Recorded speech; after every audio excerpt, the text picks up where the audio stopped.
We're an industrialized nation, a superpower, a sophisticated Western republic, right? And what's the deal with our voting process? In Atlanta, lines for early voting were reported to be over 5 hours long today. Why do we still hold elections that cry out for a Jimmy Carter international oversight mission? And does it mean trouble specifically for the Democrats? More on that in a moment. First, though, it is time for a few underreported holy mackerel stories in today's news. First, adieu, adieu to you and you and... I'm sorry, it's Halloween. Tempelhof Airport, actually, is who I'm saying adieu to. A symbol of the Cold War closed last night. Berlin's historic Tempelhof Airport. It was the site of the Berlin airlift in 1948 and 49. When the Allied powers were ruling a divided Berlin after World War II, the Soviet Union blocked off the roads into Berlin to try to consolidate their hold on the city.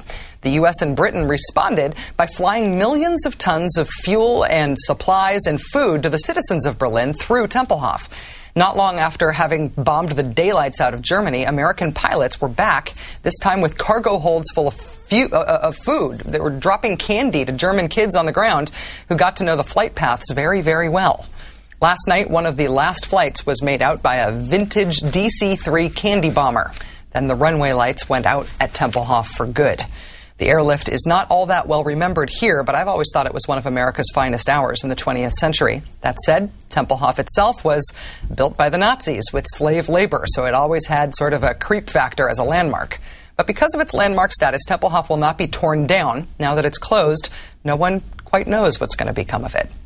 And President Bush is making a last push to deregulate before he leaves office. The Washington Post reporting today that as many as 90 of the most controversial changes to industry regulations of the whole Bush era are in the works right now. Easing limits on pollution from coal-fired power plants near national parks, allowing increased pollution from oil refineries and chemical factories.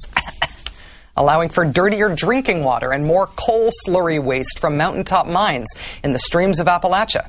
Whoever the lobbyists are who are trying to get counterterrorism rules relaxed for the benefit of the shipping companies, rest easy, you country-first guys. The Bush administration is apparently planning on taking good care of you, too, before they leave. The Republicans are well aware of the need to get these changes done now.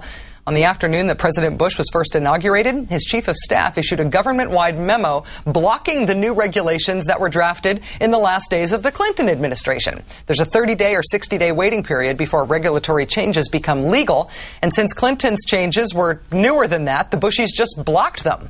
Learning from their own experience, the Bush administration is getting their goodies in early this year, so they'll all be actual law, without debate and without Congress, by the time the next president takes over. And this is apparently how we make decisions as a country about whether American kids drink dirty or clean water and breathe dirty or clean air, and whether or not the shipping containers in our ports are checked for bombs or not. Ta-da!